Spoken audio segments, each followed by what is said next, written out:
You're listening to the Archaeology Podcast Network. Hey everyone, Carlton here. For episode 167 of Life in Ruins podcast, we are going to be running an encore episode. But just this week, we'll be right back next week. Connor's in the field. I just got back from the DR. David is in the depths of doing ethnocynology things. So we'll be back with content next week. But for now, we'd like to rerun episode 31, The Archaeology of Childhood with Mackenzie Cory. Mac is now officially Dr. Cory.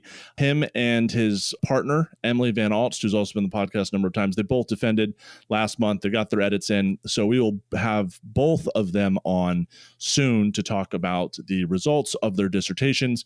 Mac on the archaeology of childhood and Emily on Lakota rock art from a Lakota perspective. But for now, please go ahead, enjoy this rerun of episode 31, and we'll be back with next week with our regular scheduled content.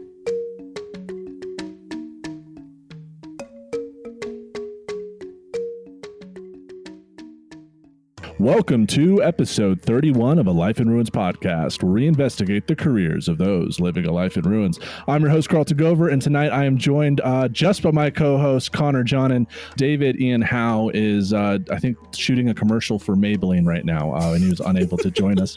So tonight, we had a very special guest, a close friend of mine. We were interviewing PhD candidate Mackenzie Cory, who's in the anthropology department at the University of Indiana Bloomington, the third one we've had from that department. Third time's a charm. So, Mr. Cory, how are you doing tonight?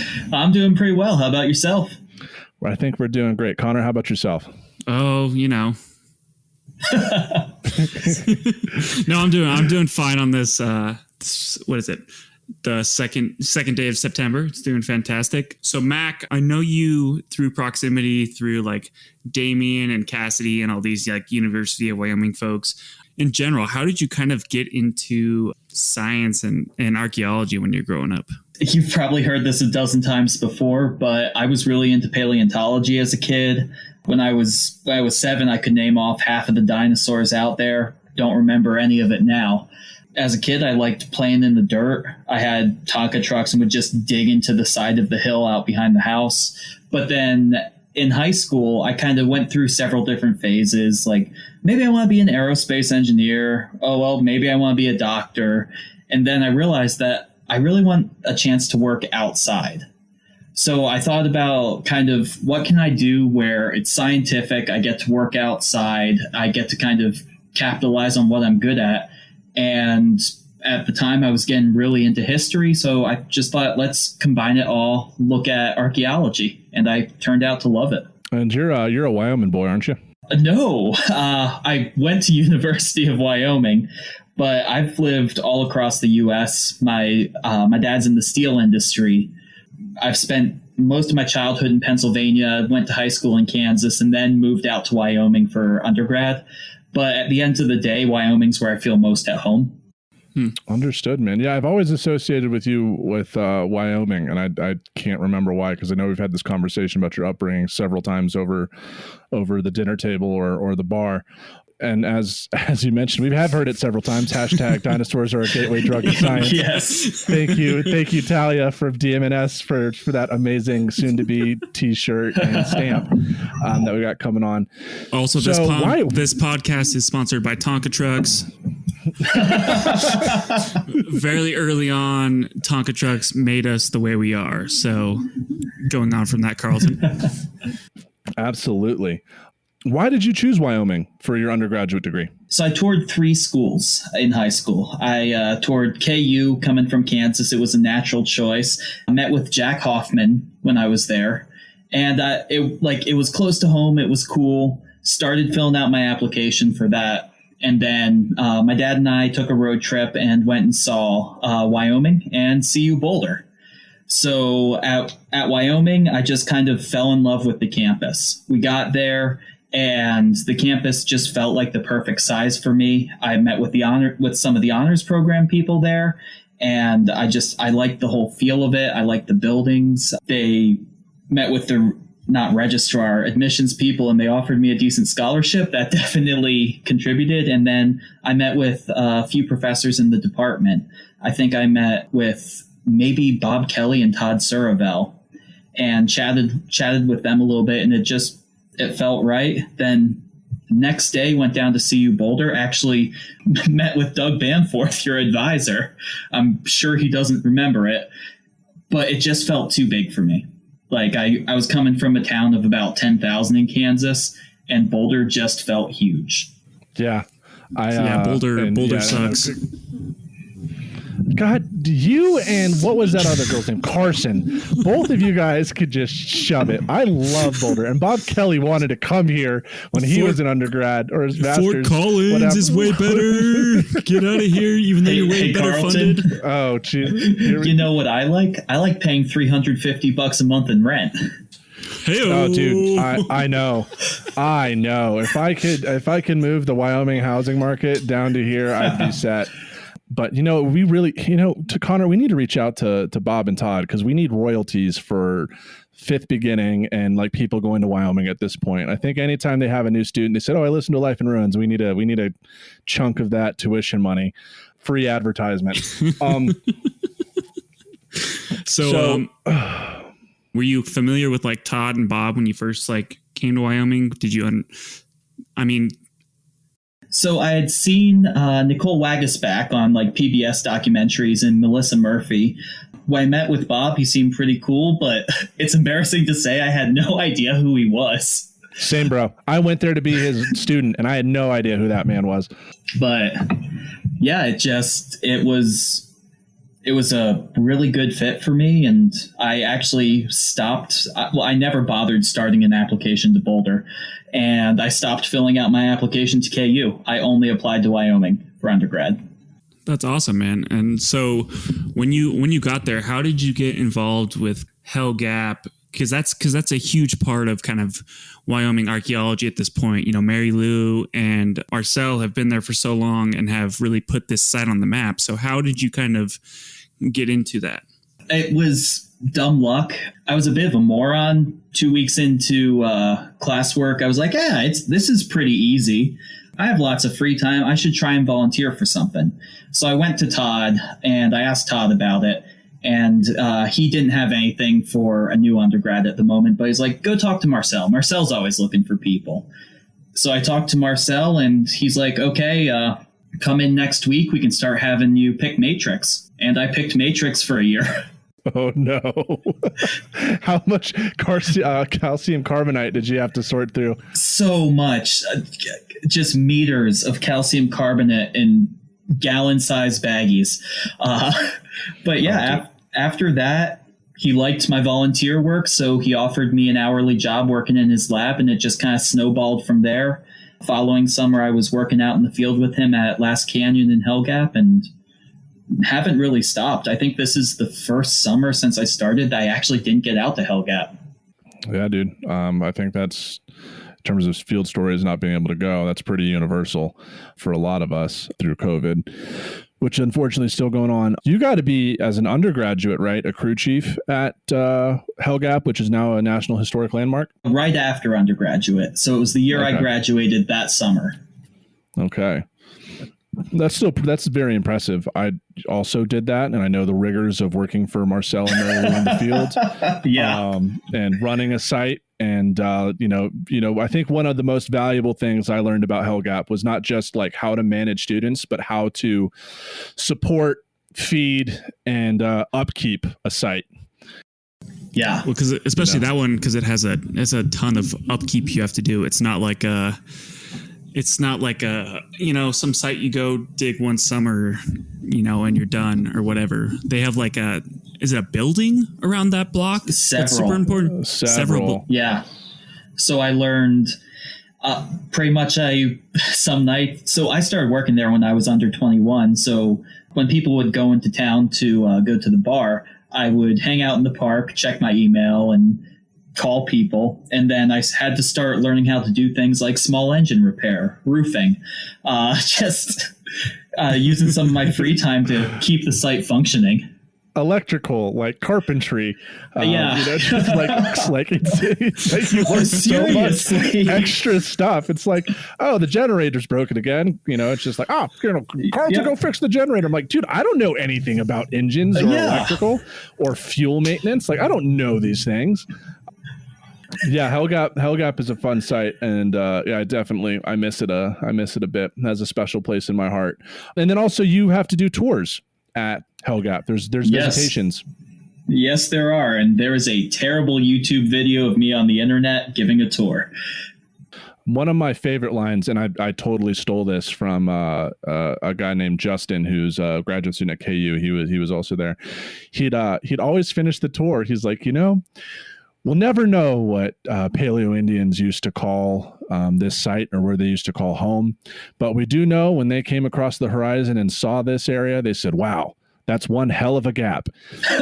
and it was the dorkiest dad joke, but it was just everybody thought it was funny, and I've just kind of never forgotten that little piece of working there. That's what Hell Gap always does: 10x4s, 10 days in the field, 4 days off, and by day 7, tensions are rising. No way. There is no tension in fieldwork ever. Kind of segueing off of that, what do you think you learned at Hell Gap that has contributed to like your future academic career? Honestly, I learned so much there that's contributed to my career right now. Part of it is just working long days. There are times where just because a deadline's coming up or something, I have to put in a 16, 17-hour workday. And I started doing that working for Marcel at Hell Gap. I would also say just the basic field skills to work in the U.S. because I took my field school in Scotland, where things are completely different. I was taught to dig based on stratigraphy, which when I first started working for Marcel was a disaster because I ended up doing a 15 centimeter level. I just kept looking for the next strata. Oh no, Mac. That's 3 levels at Hell Gap that you condensed into one that you put into one giant gallon bag. We've lost all context. What have you done, Mac? I just what have kept you done? Filling up buckets. So I really being able to be an archaeologist in the U.S. And then also I did my senior honors thesis at Hell Gap on some of the stone circles there. So that really got me on the path of researching stone circles. Heck yeah, that's awesome. There are stone circles there. They're at locality 4? Oh, they're all over Carleton. I've just seen the few, man. You've probably driven over several of them on the way to locality 1. You know what? You're not wrong. That's that interesting thing that I've actually never been to Hell Gap, and also you dug through at least 3 haggis levels, yeah, while you were doing that. But yeah, so like there's this like huge Paleo and Indian focus, but there's so much more to be dealt with there. But but that's what makes the money. That's what keeps that place famous is that Paleo Indian kind of formation there. But yeah, there's everything from Paleo Indian to historic components, and I applied for a grant through Wyoming, ended up getting it, and it was able to piggyback off of Marcel's field season, but doing some of my own research out back behind locality 3. When you're no longer working at locality 1 and you're out on your own on the open prairie looking for stone circles, was the first thing that came to your mind this?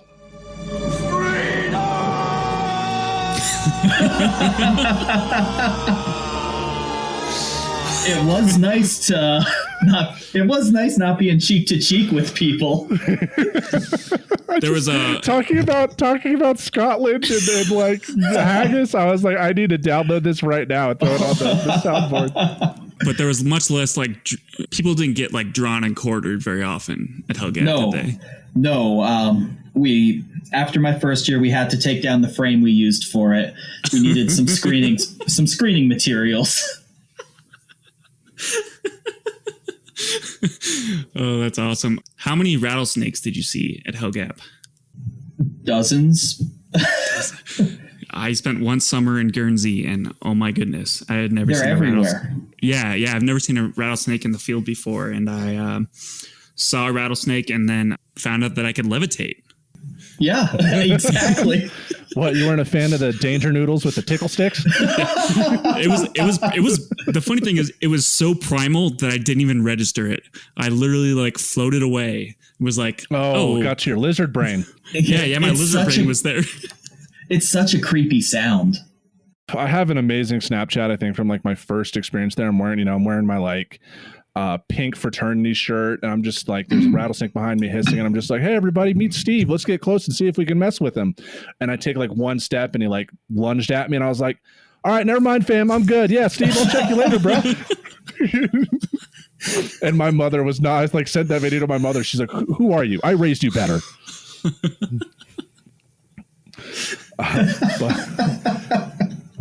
Yeah, dude. As Connor and both of you can attest, like, my master's degree was a transformative period away from some of those, my undergraduate behaviors towards a more professional version of what you can say is me now. Was it really? Yeah, I think I look back at some of my. Wait, you're professional now? I think so. I'm getting there. Doug says I've matured. And then, I'm trying to recall. I don't know why I'm trying to recall because I have your CV right in front of me. I already know the answer. So then from Hell Gap, you started at Indiana, right? And pursued your master's PhD, correct? Yep. And why did you choose Indiana Bloomington? I presented some of my research at the Plains Conference and ended up meeting my former advisor there, who had also done some research on stone circles back in the day. She seemed pretty impressed by the research, so I decided to apply to IU to work with them. Understood. And I just remember the first time I met you was at Hell Gap. It was, I think, for when the site became a National Historic Landmark, we had a huge party, and we were playing Battle Addle. And that's where I also met Devin for the first time. And Battle Addle, for those that don't know, part of Devin's research in his master's was to basically put foam Nerf balls at the end of Atlatl darts, put on a hockey helmet and baseball umpire pads, and throw Atlatls with these foam tip darts at each other. And that became like a game we played at Hell Gap to pass the time. We ended up with bruises. I think like one damn near fractured my ankle because the dart punched through the foam ball. And I just got like the entire force of that dart went straight into my ankle. And Marcel was furious because it was black and blue and I couldn't walk. I remember challenging you because you had a fun day and didn't seem too coordinated yet. So I challenged you, and your second or third throw, you just caught me in the throat. It was. Oh yeah. I underestimated you. Yeah. Oh crap! I think someone just threw an atlatl at the hemp fields behind my house. We have to end this segment right now. We'll catch you on the other side. Welcome back to episode 31 of the Life in Ruins podcast. David has fallen and cannot get up at this point. We might see him in the third segment, or we might not. He hit his life alert button. We're hoping that he can get up and it'll be fine. We're joined by our guest, Mackenzie Cory, who is a PhD candidate at the University of Indiana Bloomington. So we kind of ended the last segment hinting at what you're doing for your thesis work and possibly dissertation work. So what did you write your thesis on? So here at IU, we don't have master's theses. We only have dissertations. Boo.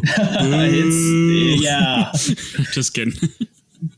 It's nice. We do our qualifying exams are pretty brutal, but for my dissertation, I'm looking at the archaeology of childhood on the Northwest Plains. So I'm kind of approaching this from several different angles. The first of which is something that I've almost gotten done with, just need to crunch a few more numbers. And that is, how do we identify children's play areas in the archaeological record? So really kind of taking the approach of looking at archaeological analysis to develop hypotheses and develop tests to then see what indicators we can look for at archaeological sites.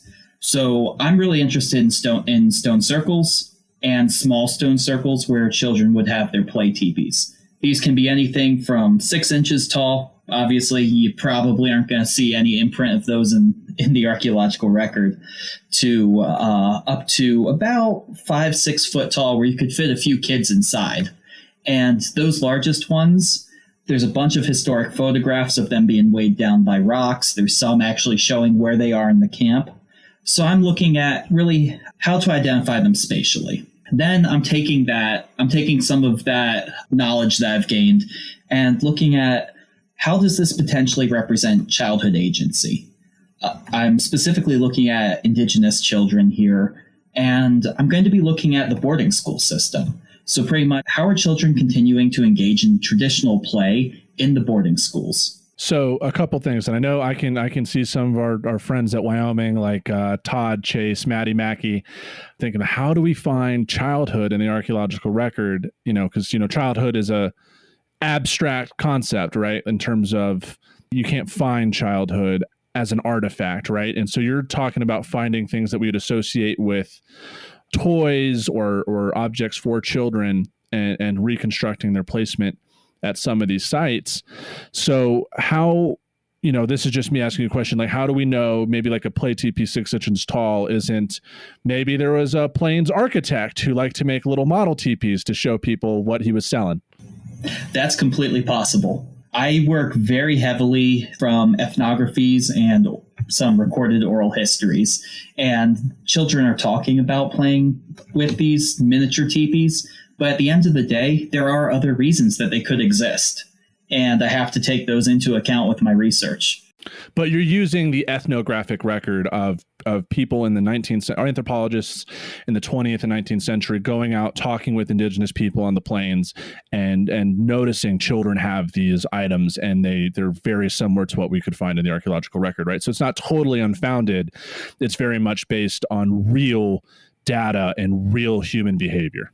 Yes, and historic photographs. And then I'm currently applying for grants to look at like the South Dakota State Historic Society archives and a few other archives in the region to try and find kind of your non-mainstream histories, your ones that are separate from, say, Black Elk Speaks, your lives of ordinary people and what they're saying. Honestly, I wish I had a play teepee growing up that I could manipulate and see how they're supposed to be formed. Because, my cousin just bought one before the summer and made, he asked me and Lana to come over and help out. And to help out was like him standing back and watching me and my petite 5'4", 70-pound girlfriend manipulate these like 20 to 30 foot poles and all of these canvas tarps to move his teepee from one place to another.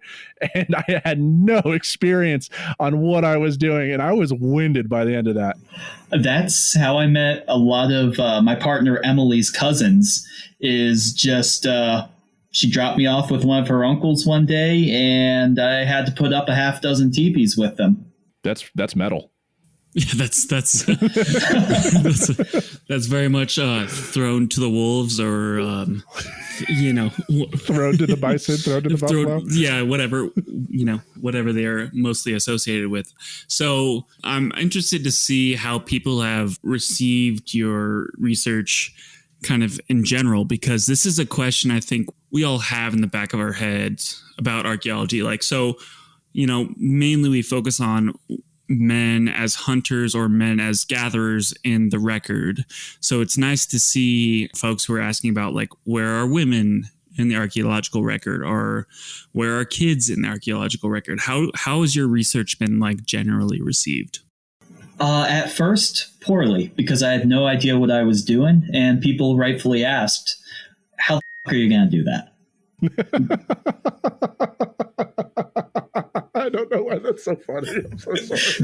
It is. Because that was my reaction when you told me what your research is about. I was like, what are you talking about?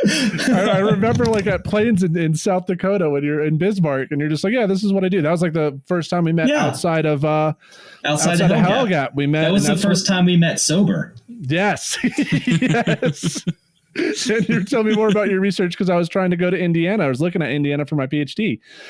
And that's also where I met Emily, and we discussed that in her episode back in episode 3. Wow. And episode 3. So yeah, so you I mean, it's an interesting problem, right? Because children do exist. That's a fundamental truth. You don't have adults without children.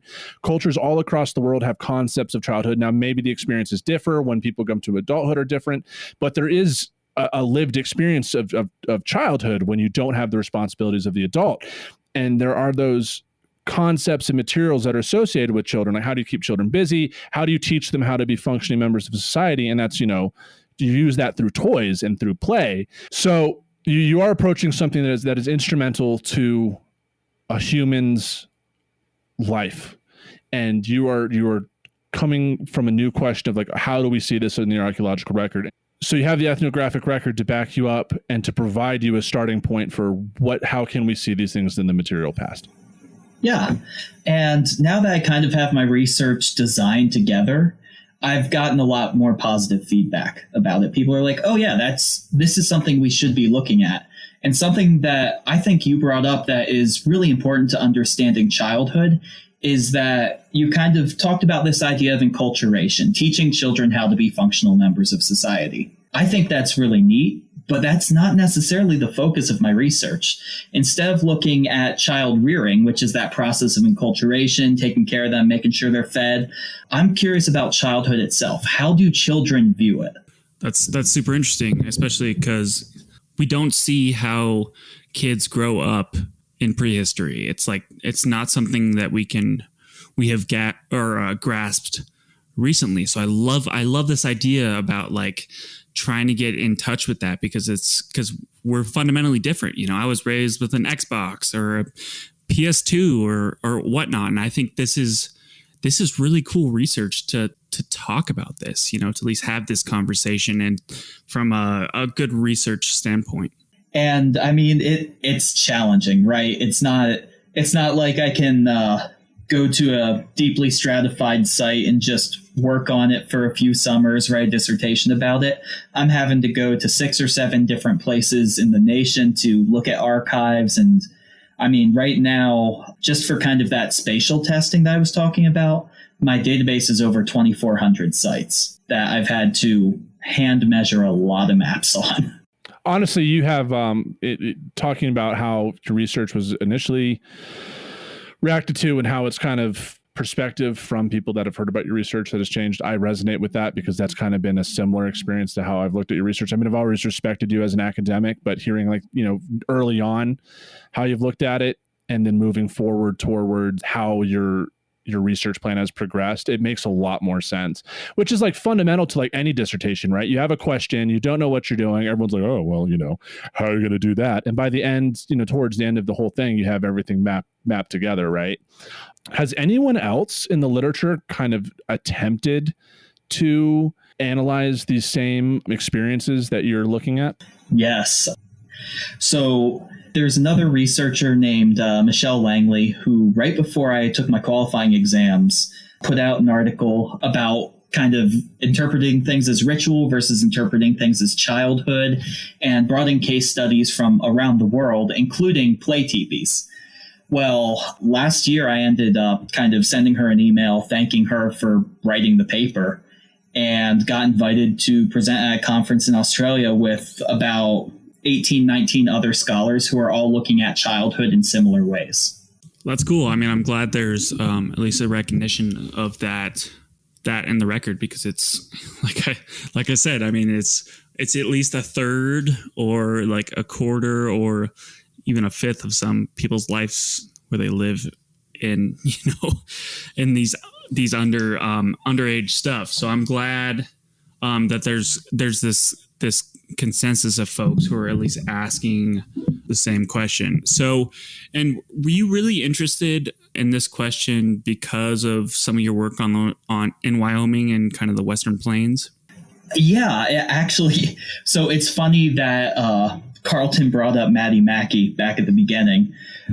So I got a really, really rough NSF review when I first applied for funding, because my old project was just looking at stone circles in general. It was poorly designed. It was kind of terrible, but it was a fair review, but man, it was rough.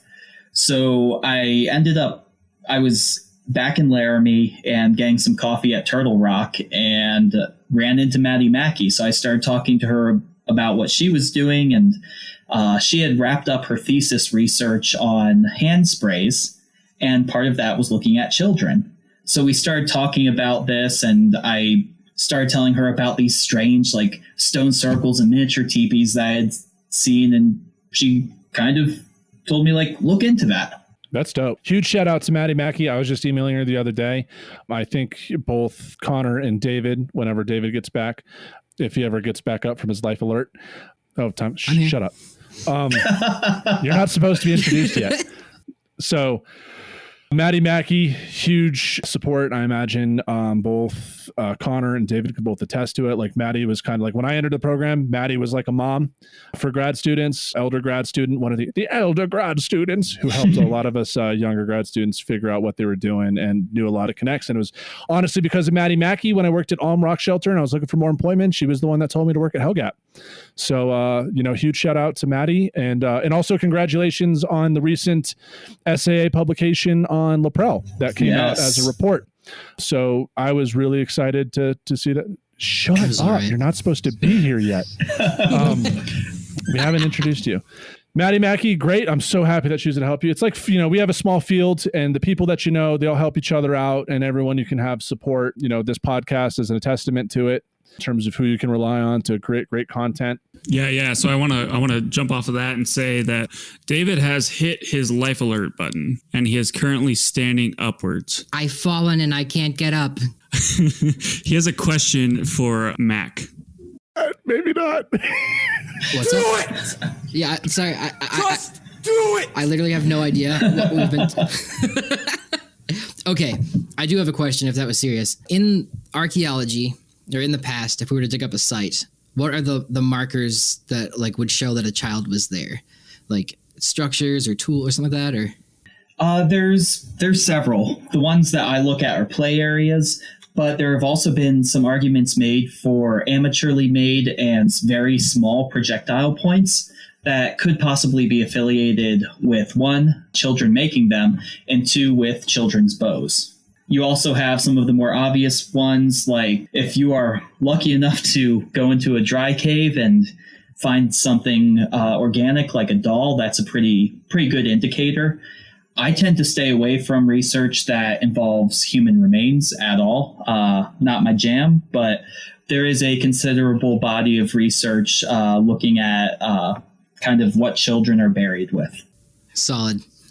Interesting. I mean, especially in North America, it's hard to breach those questions with respect for the indigenous nations that are behind them. That's cool. I assume there's probably a lot of different ways we could see children in the past. It's just like maybe we haven't kind of like when Aaron was talking about his tattoo implements, like we might have overlooked a couple cactus needles or awls as like tattoo needles. We thought they were, for making hides or something, but there's probably things like that are clear indicators of children that we just haven't thought of yet, maybe. Yeah, and childhood is also highly cultural specific, right? If I go 300 miles west from my research area, we're getting into kind of Great Basin childhood. And some of your Great Basin groups kind of interpret childhood differently and will have different archaeological indicators of childhood. Yeah, like pin the tail on the bison. I would walk 500 miles and I would walk 500 more just to see the kind of person. I was going to go with the childhood verse with it, but go ahead. Just anyways, we're clearly not. However, we have reached the step in our just say. All right. We have reached the step, the mile marker in this segment, and we will be back with segment 3 with our conversation. Did I hear you're shopping for a car? Because I've been at it for ages. Ugh, such a time suck, right? Not really. I bought it on Carvana. Super convenient. Oh, then comes all the financing, research. Am I right? Well, you can, but I got pre-qualified for a Carvana auto loan in 2 minutes. Yeah, but then all the number crunching and terms, right? Nope. I saw real numbers as I shopped, found my dream car, and got it in a couple of days. Wait, you already have it? Yep. Oh. Go to Carvana.com to finance your car the convenient way. As in my to see your face.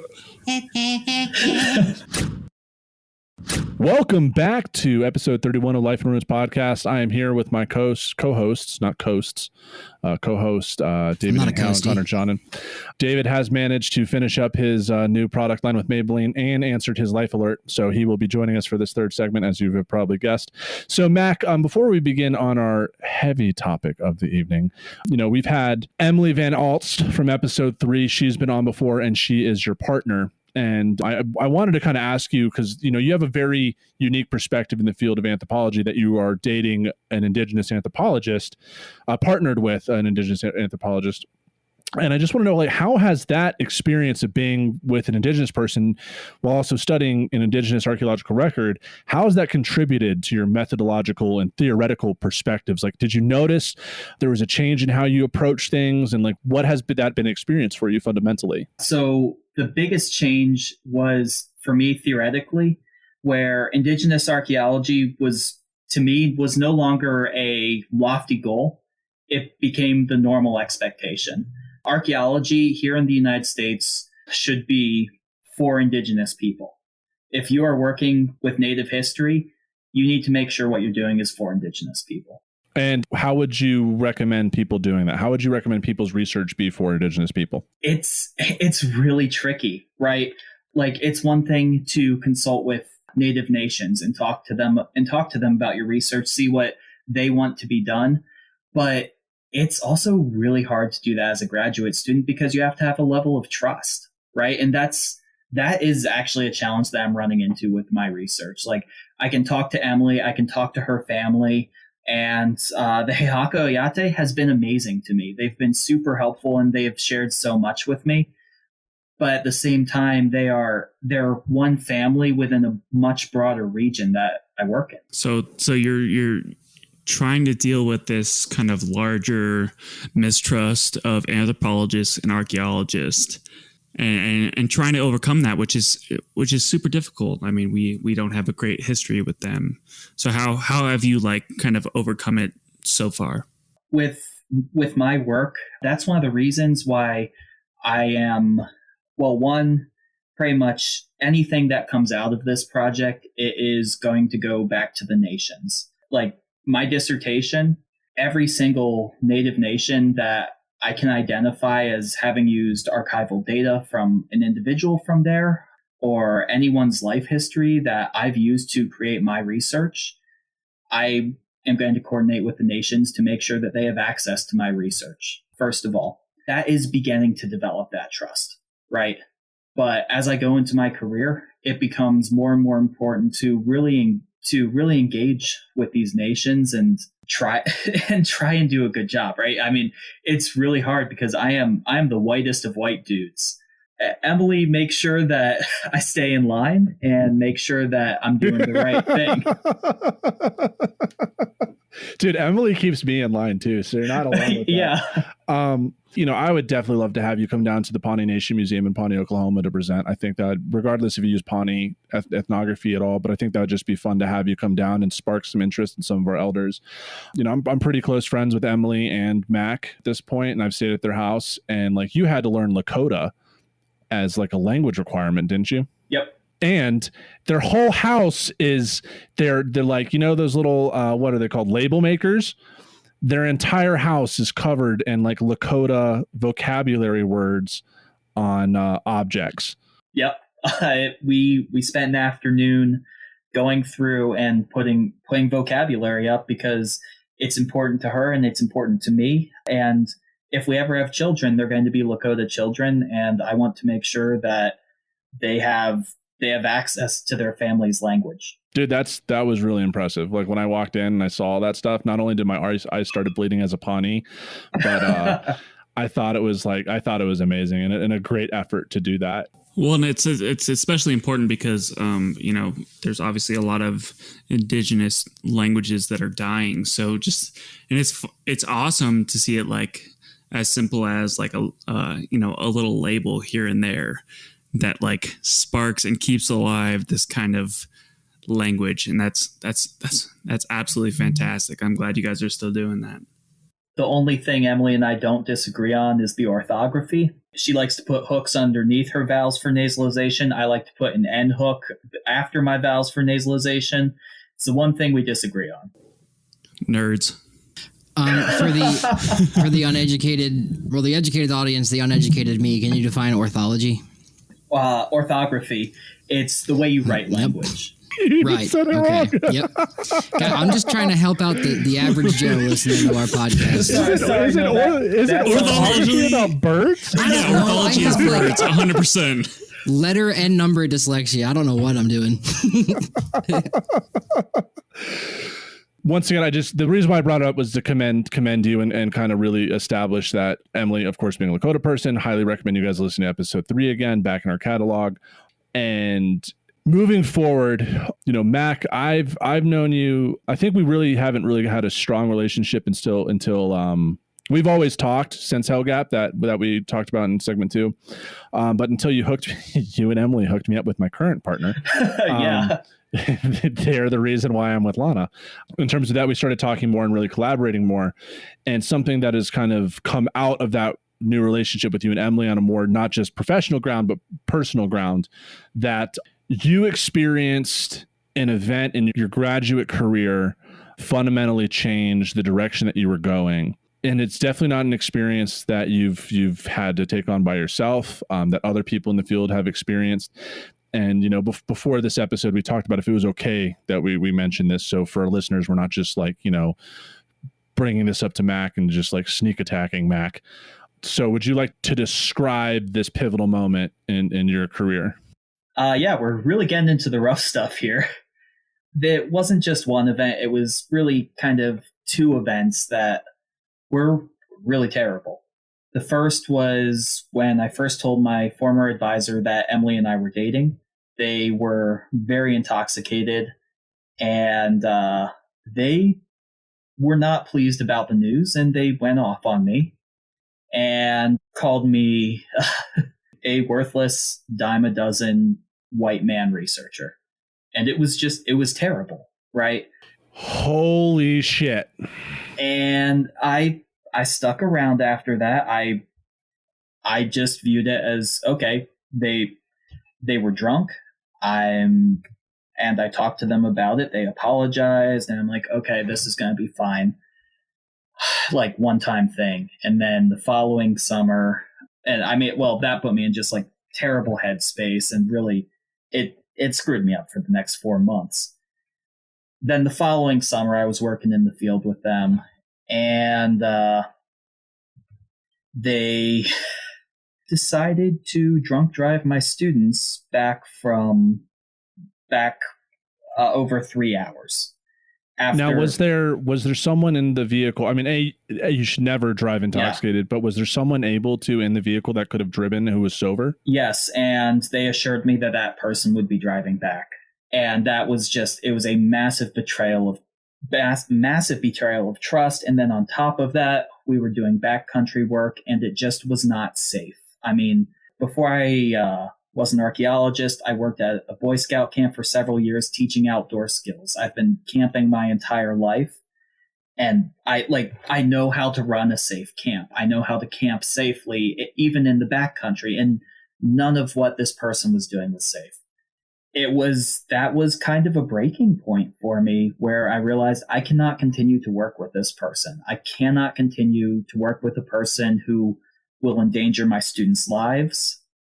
I'm not about that. So I reported all of this to the university, and the university took away this person's field school for a few years and gave them a slap on the wrist. But I took this person off of my committee. I have a completely new advisor now who's amazing, and a new committee member who's amazing. But this was a month before quals. So it was kind of a scramble to get through quals. And then there was a good few months where it's like all of the adrenaline that was keeping me going and all of the spite that was keeping me going, just trying to get to that next step, kind of died down. And it took me a few months to get my groove back, to figure out what I was about. And just to clarify for folks, is this the advisor that you had came to IU Yes. to study with? So it's reporting someone you actually respect and wanted to work underneath. Yes. And the only kind of like one of the only people in the region who did work in the region at IU. So like my current advisor, she works down in Mexico. So there's a limited number of connections with kind of the Northwest Plains archaeological community, which is why I'm so thankful to a lot of the Wyoming people like y'all for keeping me in the mix, even though I moved away. Yeah. I mean, I remember for professional reasons, you told me what was going on just due to our professional societies that we're involved in. And I remember you telling me this information. And, you know, I talked to my advisor. I didn't address names. And I was like, I couldn't imagine in like 1,000 years, like being in a position that you were. And actually, I doubted myself if I had the ability to do what you did and report it. And that's because for our listeners, like when you go to grad school, you're looking for an Obi-Wan Kenobi. You were looking for a sensei. That is the person who is supposed to guide you through your graduate career and make you a professional. And what you did took an extreme amount of courage and determination. And because of what you did, I have an insurmountable respect for you, because I personally don't know if I could do that. To do so put my career at risk. If it was one of those things where it became like this person, I said this, the other person said that, and a bunch of the faculty stuck with this other person, I could have had no committee here and kind of been dead in the water, right? I'm glad it didn't turn out that way, but it was, I mean, I think Emily and I had a 4 or 5 hour conversation where it was just like, how do we address this? And we decided to have me make the official report because I was closer to my qualifying exams, and it's like I could master out if I had to, and Emily would kind of not get the worst of the blowback then. Did you have to like meet with like a dean or anything and sign a bunch of stuff? Or I met with a provost. I didn't sign anything. Okay. And I refuse to because it's something that needs to be talked about. And it's like I was going up against an institution, right? I was going up against something that was a lot more powerful than me. Like the imbalance of power was so great between both my former advisor and the institution, where it's just like I didn't sign anything. I made my report. I got out of there, and I've had to answer some follow-up questions since then. And this is like a larger problem in the field and in academia in general with reporting advisors, right? And this is why where sexual assault and some of these other things get pushed under the rug, even historically in anthropology, right? Like how many out of the three of you, and this is a general question, like how many of you know who Dr. Walter Taylor is from the 1940s theory? I didn't do the readings this week. Exactly. This, and there's a long line of history of when you attack people in power, you don't go anywhere. And for those that don't know, I didn't even learn about Walter Taylor in my theory class at Wyoming. He's like this forgotten dude because he came back from World War II, didn't have a tenured position, and attacked like the 6 greatest archaeologists of the time for their theory who were doing culture theory. And they buried his ass. Yep. And you don't hear about him. Like he's forgotten. And so for our listeners who aren't in academia, your advisor is pivotal to your career. And it is a tough choice to see some of the, and like, academics are still people. They still do horrible things. And to be someone from a position of less power, like a graduate student, like Mac in his case, to step up and to do the right thing has consequences that impact you for the rest of your life, potentially, right? As you mentioned, Mac, you said it could have gone one or two ways. Either the rest of the IU, the anthropology department could have sided with your former advisor, or they could have sided with you. And fortunately, they sided with you. But, in the case that they didn't, like you said, you would have mastered out. And then where would you be, right? Yeah. And one of the biggest impacts that had on me was if I were to run a field school now, if I were to run a field program now, it would be dry.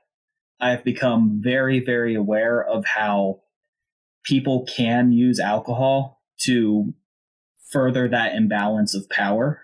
And I think everyone should feel safe in archaeology. Everyone should have a fair shot to feel safe in archaeology. And I've had drinks with all of you, right? Yeah. And having a glass of met wine. you having a drink. Yeah. I'm having a glass of wine right now talking to you. But to me, fieldwork is a professional space. And especially with students, we need to make sure that that starts out as a professional space and not having this idea that it's a party, that's a free-for-all, but that it's an inclusive, safe place. Yeah. To piggyback off that, I don't want to segue too hard, but like I've been to multiple field schools, dozens, if not like whatever in the 30s number is of different excavations and sites. But like I have seen alcoholism just like rampant in archaeology, and especially in CRM. Like it was pretty bad. Especially at field schools though, like I'm trained to be an observer, and like I've seen kids like feel pretty like pressured to drink because everyone else is like, even like, and it's like you want to fit in at the same time, and it's like, yeah, I don't know, there's a lot of it. I think in moderation, like obviously it's like it's fun if you're like over 21, whatever, but like just as a culture, like I think there's too much of it. Maybe, I don't know, it's a hard topic. There is, it is, and I mean, I can tell you for sure, especially when I was dealing with some of the stuff with the former advisor, I definitely drank too much. It was a coping mechanism, and it's one that I recognize as being a problem, and it's one that I take care to avoid now. Yeah. I never blacked out in my life, except for the night. I shouldn't ever put this on a podcast, but when I defended my thesis, like I felt like that was one night I could just like, do whatever. But that was a fun night. I wish I knew about it, but like, I remember parts of it, dude. That's the thing. Like that's not good. Like I had a great day during the day, but like that, I just woke up in my bed and like apparently my shoes were nicely took my shoes off and stuff and put me in my bed. But I was like, I was at the bar a minute ago, and I've never done that before. And it was like in an archaeological setting, and I was like, damn, that's not good. No, but yeah, I want to state first, thank you, Mac, for coming on and telling your story, especially in this last segment. We super appreciate you taking your time and putting your neck out to make these situations right. So I want to applaud you for doing that. And because this is a Life in Ruins podcast, we have to ask the question. Mac, if given the chance again, would you still choose to live a life in ruins? Absolutely. Yeah, there's been ups, there's been downs, but I love what I do, and I want to keep doing it the rest of my life. Great answer. Absolutely. Yeah. Thank you so much, Mac, for coming on. We just interviewed Mackenzie Cory, who's a PhD candidate at the University of Indiana, studying, how can we see childhood in the archaeological record. Mac, do you have any social media that you would like to plug? Yep, I'm just at Mackenzie Cory on Twitter. So pretty easy there. Sweet. And for our listeners, his Instagram, Twitter, and other social media is in the podcast description. I have one last question to end it on. If you could answer in like a sentence, what is the most important thing people should know about like children in prehistory and children in archaeology? Children have agency. Children can make their own decisions. And that is one of the coolest things that we are just not talking about. Awesome. I was hoping you would say that because I remember you telling me that at the bar, actually, and I was like, that's a very good point. All right. And everyone, that was episode 31 of A Life in Ruins. And with that, we are out.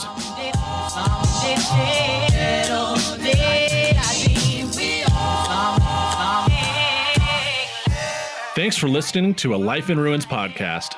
You can follow us on Instagram and Facebook at A Life in Ruins Podcast, and you can also email us at alifeinruinspodcast@gmail.com.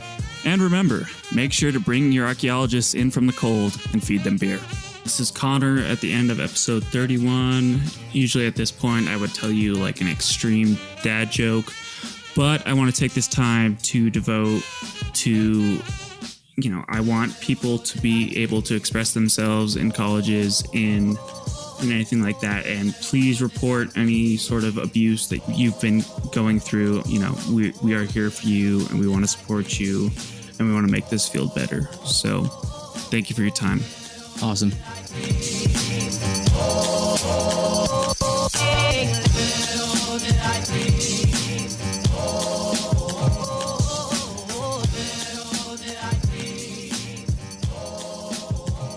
This episode was produced by Chris Webster from his RV traveling the United States, Tristan Boyle in Scotland, DigTech LLC, Culturo Media, and the Archaeology Podcast Network, and was edited by Chris Webster. This has been a presentation of the Archaeology Podcast Network. Visit us on the web for show notes and other podcasts at www.archpodnet.com. Contact us at chris@archaeologypodcastnetwork.com.